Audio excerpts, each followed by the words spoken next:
வணக்கங்க. தமிழ் கதைக்களம் யூடியூப் சேனலில் இன்றைக்கி நம்ம பார்க்க போகிற புத்தகம் எழுத்தாளர் எஸ் ராமகிருஷ்ணன் அவர்கள் எழுதிய தேசாந்திரி புத்தகத்திலிருந்து பகுதி 3, கூந்தல் கிணறு. நல்லதங்கால் கிணற்றை பார்ப்பதற்காக விருதுநகர் மாவட்டத்தில் அர்ச்சனாபுரம் என்ற ஊருக்கு போயிருந்தேன். ஸ்ரீவில்லிபுத்தூரிலிருந்து 25 கிலோமீட்டர் தொலைவில் உள்ளது இந்த சிற்றூர். ஆண்டில் மழைக்காலத்தில் மட்டுமே நீர்வரத்துள்ள அர்ச்சனா நதியின் கரையில் உள்ளது நல்லதங்காலின் கிணறு. அர்ச்சனாபுரத்திற்கு செல்லும் டவுன் பஸ் குறுகலான சாலையில் மெதுவாக ஊர்ந்து கொண்டிருந்தது. தொலைவில் மேற்கு தொடர்ச்சி மலை விரிந்திருந்தது. நான் போனது காற்றடி காலம் என்பதால் வெட்ட வெளியில் சுழி போல காற்று சுழன்று கொண்டிருப்பதை காண முடிந்தது. அர்ச்சனாபுரம் மிகச்சிறிய கிராமம். தெருக்களில் செம்புழுதி பறந்து ஆட்டுக்குட்டிகளின் கத்தலும் கொய்யாப்பழம் விற்கும் பெண்ணின் தனித்த குரலும் தவிர வேறு சத்தமில்லாதபடி ஒடுங்கியிருந்தது ஊர். நல்லதங்கால் கதையை கேள்விப்பட்டிருக்கிறீர்களா? பஞ்சம் பிழைப்பதற்காக தனது தேசத்தை விட்டு 7 குழந்தைகளை அழைத்து கொண்டு பசியும் தாகமுமாக அண்ணன் வீட்டுக்கு வந்து சேர்கிறாள் நல்லதங்கால். அண்ணன் வரவேற்று அடைக்கலம் தருகிறாள். ஆனால் அண்ணி மூலி அலங்காரிக்கோ நல்லதங்காலை பிடிக்கவில்லை. அண்ணனுக்கு தெரியாமல் கொடுமைப்படுத்துகிறாள். அண்ணன் வேட்டைக்கு போன நாளில் நல்லதங்காலை அடித்து சித்திரவதை செய்து கொதிக்கும் கூளை அவள் தலையில் கவிழ்த்து விடுகிறாள் மூலி. பிள்ளைகள் பசியில் துடிக்கிறார்கள். வாழ்வதற்கு வழியில்லாமல் போன நல்லதங்கால் தன் பிள்ளைகளை அழைத்து கொண்டு போய் ஒரு கிணற்றில் ஒவ்வொருவராக போட்டுவிட்டு தானும் குதித்து தற்கொலை செய்து கொள்கிறாள். உண்மை அறிந்து மூலி அலங்காரியை மொட்டையடித்து மூக்கை அறுத்து துரத்தி விடுகிறான் அண்ணன். தங்கையை காவு கொண்ட கிணற்றில் தானும் விழப்போகிறான். கடவுள் தோன்றி யாவரையும் உயிர்ப்பிக்கிறார். இது ஒரு நாட்டுப்புற கதை மட்டுமல்ல, இன்று வரை தொடரும் பெண்களின் துயரக்கதை. காலங்காலமாக பெண்களை பற்றி கொள்ளும் துயரின் குறியீடாக நல்லதங்கால் இருக்கிறாள். இக்கதை தென் மாவட்ட கிராமங்களில் அனைவரும் அறிந்தது. பாவைக்கூத்து எனப்படும் நிழல் பொம்மலாட்டம் நிகழ்த்துபவர்கள் ஆண்டுக்கு ஒரு முறை கிராமந்தோறும் வந்து நல்லதங்கால் கதையை நிகழ்த்துவார்கள். மற்ற நாட்களை விடவும் நல்லதங்கால் நிகழ்ச்சியை பார்ப்பதற்கு பெண்கள் அதிகமாக வந்து சேர்வார்கள். பசி பசி என குழந்தைகள் துடித்தபடி நிற்க நல்லதங்காலிடம் மூலி அலங்காரி பச்சை வாழை மட்டையை தந்து அடுப்பெரித்து கூழ் காய்ச்சி கொள்ளும்படி சொல்லும்போது பாவைக்கூத்து காண வந்திருந்த பெண்கள் பலர் தலை கவிழ்ந்தபடியே தங்களை அறியாமல் விசும்பி அழுவதையும் பிறகு யாரும் பார்த்து விடுவார்களோ என்று சேலையால் கண்களை துடைத்துக் கொள்வதையும் கண்டிருக்கிறேன். பாவைக்கூத்தில் ஒரு நாள் மூலி அலங்காரியின் மீது ஆத்திரம் கொண்ட கிராமத்து கிழவி மண்ணை வாரி தூற்றியபடி கெட்ட வார்த்தைகளால் திட்டியபடி எழுந்து வீட்டுக்கு போனது. 7 குழந்தைகளை போட்டு தானும் இறந்து போன நல்லதங்காலின் கிணறு அர்ச்சனாபுரத்தில் இருக்கிறது என்று பஞ்சாயத்து கிளர்க் ஒருவர் சொன்ன நாளிலிருந்தே அதை காண வேண்டும் என ஆசை உருவானது. இந்த ஆசையின் அடியில் 2 காரணங்கள் ஒளிந்திருந்தன.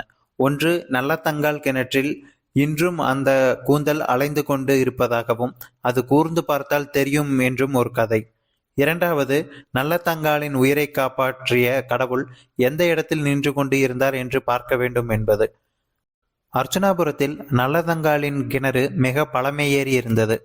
கிணற்றின் அருகில் சிறு சிறு உருவகங்களாக அவளது 7 குழந்தைகளின் மண் உருவங்கள் செய்து வைத்திருக்கிறார்கள். பாசி படர்ந்து போன தண்ணீர் இருண்டு கிடந்தது. நல்லதங்காலின் கூந்தல் தெரிகிறதா என்று கூர்ந்து கவனித்து பார்த்தேன். தண்ணீரின் மீது வெளிச்சம் படுவதும் சிதறுவதுமாக இருந்தது. வேலி முல்லை வெட்டி கொண்டு இருந்த பெண்ணொருத்தி என் அருகில் வந்து நின்று உள்ளே எட்டி பார்த்தாள். நான் அவளிடம் நல்லதங்காலின் கூந்தல் தெரிகிறதா என்று கேட்டேன். அவள் உங்க தலையில் மயிர் வளர்வதை நீங்கள் பார்க்க முடியுமா என்று என்னை திருப்பி கேட்டாள். அதெப்படி முடியும் என்றதும், நம்ம உடம்புல உள்ள ரோமம் ஒரு நாளைக்கு எம்புட்டு வளருதுன்னே நமக்கு தெரியாது, பிறகு எப்படி தண்ணிக்குள்ள இருக்கிற கூந்தல் கண்ணுக்கு தெரியும் என்றாள். நான் அப்போ இது வெறும் கதைதானா என்றதும் அவள் சற்றே ஆத்திரத்துடன், பொம்பளைங்க பட்ட கஷ்டத்தை கேட்க யாரும் வரலை, அவ தலைமுடி தெரியுதா புடவை தெரியுதான்னு பார்க்க வந்துட்டீங்க. கிணத்துல விழுந்து செத்தது நல்லதங்கால் மட்டும்தானா? ஒவ்வொரு ஊர்லயும் எத்தனை பொம்பளைங்க கிணற்றுல விழுந்து செத்து போயிருக்காங்க. கிணறு வத்தி போனா கைதபறி விட்டு துருப்பிடிச்சிருக்கு கிடக்கிற வாளி செம்ப கூட பார்த்து போடலாம். ஆனா அதுல செத்த பொம்பளைங்களோட வழியை அறிய முடியுமா சொல்லுங்க?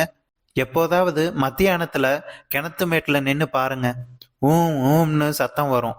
இது என்ன சத்தம்? இது மாதிரி புதஞ்சவங்களோட அழுகதான். ஆம்பளைங்களுக்கு கிணத்தை பத்தி ஒன்றும் தெரியாது, அது நீச்சல் அடிக்கிற இடம்னு நினைச்சுப்பாங்க. நல்ல தண்ணி கிணத்து படிக்கட்டுல போய் பாருங்க, பொம்பளைங்களோட கால் ரேகை பதிஞ்சு கிடக்கும். பெத்த பிள்ளைங்களை கூட 4-5 வயசுல இடுப்புல இருந்து இறக்கி வச்சிருவோம். ஆனா தண்ணி குடத்தை சாகிற வரைக்கும் இடுப்புல தூக்கிக்கிட்டே தான் திரிய வேண்டியிருக்கு. கிணறும் பொம்பளை மாதிரி தாங்க. தனக்குன்னு எதையும் வச்சுக்கிடாது. இருக்கிற வரைக்கும் கொடுத்துக்கிட்டே இருக்கும். ஊருக்கே தண்ணி கொடுத்த கிணறு கூட வத்தி போச்சுன்னா அதை ஒரு நாய் சீண்டாது. அப்படித்தான் பொம்பளை பாடும் ஆயிப்போச்சு என்றாள். நான் நல்லத்தங்காளைத்தான் பேசிக் கொண்டிருக்கிறாளோ என்று சந்தேகம் வந்தது. அந்த பெண் தன் மனதில் கிடந்ததை கொட்டி தீர்த்தவள் போல தெற்கு நோக்கி நடந்து போனாள். அவள் சொன்னது உண்மைதான். கிணறு வெறும் தண்ணீர் இறைக்கும் இடம் மட்டும் அல்ல. அது ஒரு மாய வட்டம், ஒரு நிசப்தம், ஒரு மௌன சாட்சி. வானில் பறந்து செல்லும் பறவைகளும் சூரியனும் சலனமற்று கிணற்றில் நீரில் தன் முகம் பார்த்துதான் போகிறார்கள். மனிதர்களைப் போலவே கிணறுகளும் தனக்கென தனியான சுபாவம் கொண்டிருக்கின்றன. கிணற்றுக்கு கண்ணாக இருப்பது அதன் ஊற்று. சென்னைக்கு வந்த புதிதில் ஒரு நண்பன் வீட்டுக்கு சாப்பிட சென்றபோது அவனது வீட்டில் புதிதாக போரிங் போடுவதற்காக சொல்லி வீட்டில் ஏற்கனவே இருந்த கிணற்று ஒன்றை மூடிக்கொண்டிருந்தார்கள். கிணறு வெட்டுவதை சிறுவயதில் பார்த்திருக்கிறேன். ஆனால் வாழ்வில் முதல் முறையாக ஒரு கிணற்றை மூடுவதை அப்போதுதான் பார்த்தேன். 10-15 பேர் கற்களையும் மணலையும் அள்ளி போட்டு மூடிக்கொண்டிருந்தார்கள். கிணற்றை மூடுவதை அருகில் பார்த்து கொண்டு இருந்தால் நண்பனின் பாட்டி. அதை போய் என்ன வேடிக்கை பார்க்கிற என நண்பனின் அம்மா கூப்பிடும்போது பாட்டி ஆதங்கத்துடன் சொன்னாள், உங்களுக்கு இதோட அருமை எப்படி புரியும்? எத்தனை நாள் இதே கிணத்தடியில இருட்டில் உட்காந்து வீட்டில் உள்ளவங்க படுத்துற வேதனை தாங்காம அழுதுருக்கேன்னு தெரியுமா? அழுது ஓஞ்சு போய் கிணத்து தண்ணியை இறைச்சு முகத்தில் அடிக்கும் போது ஏற்படும் பாரு ஒரு குளிர்ச்சி. அதுதான் இத்தனை காலங்களுக்கும் சகிச்சுக்கிட்டு வாழ கத்து கொடுத்தது. இல்லாட்டி கிணத்துக்குள்ள குதிக்கிறதுக்கு எம்பூட்டு நேரமாகி இருக்கும். நல்லதங்கள் கிணற்றின் முன் நின்ற போது அந்த பாட்டி சொன்னதும் நினைவில் ஓடியது. கிணறு தண்ணீர் தேவையை மட்டும் பூர்த்தி செய்வதில்லை, பலருக்கு நினைவுகளின் ஊற்றுக்கண்ணும் அதுவே. சிறியதும் பெரியதுமாக எத்தனையோ கிணறுகளை நான் கண்டிருந்த போதும் என் வரையில் 3 கிணறுகள் மிக முக்கியமானவை. அவை ஜாலியன் வாலாபாக் படுகொலை நடந்த மைதானத்தில் இருந்த கிணறு. இன்றும் அது துப்பாக்கிகள் துளைத்த அடையாளத்துடன் தீராத அழகுறாமல் புதையுண்டு போனதாக இருக்கிறது. மற்றொன்று திருநெல்வேலியில் உள்ள பாப்பாத்தி அம்மாள் கிணறு. வெள்ளைக்காரர்கள் காலத்தில் தஞ்சாவூரில் வாழ்ந்த அகல்யா என்ற பெண்ணை சதி கொடுமையால் இறந்த கணவனோடு சேர்த்து அவளையும் உறவினர்கள் எரிக்க முற்பட ஆங்கிலேயர் ஒருவரால் காப்பாற்றப்பட்டு அதனாலே ஜாதி விலக்கம் செய்யப்பட்டு வாழ வழியின்றி கிறிஸ்துவ மதம் மாறினாராம். அந்த அகல்யா திருநெல்வேலியில் தங்கி பெண்கள் உபயோகத்துக்காக வெட்டி தந்த கிணறு ஒரு காலத்தில் பாளையங்கோட்டை பகுதியில் முக்கிய குடிநீர் கிணறாக இருந்திருக்கிறது. இன்று கவனிப்பாரற்று கிடக்கிறது. 3வது நல்லதங்கால் கிணறு. ஜப்பானில் ஒரு நம்பிக்கை இருக்கிறது.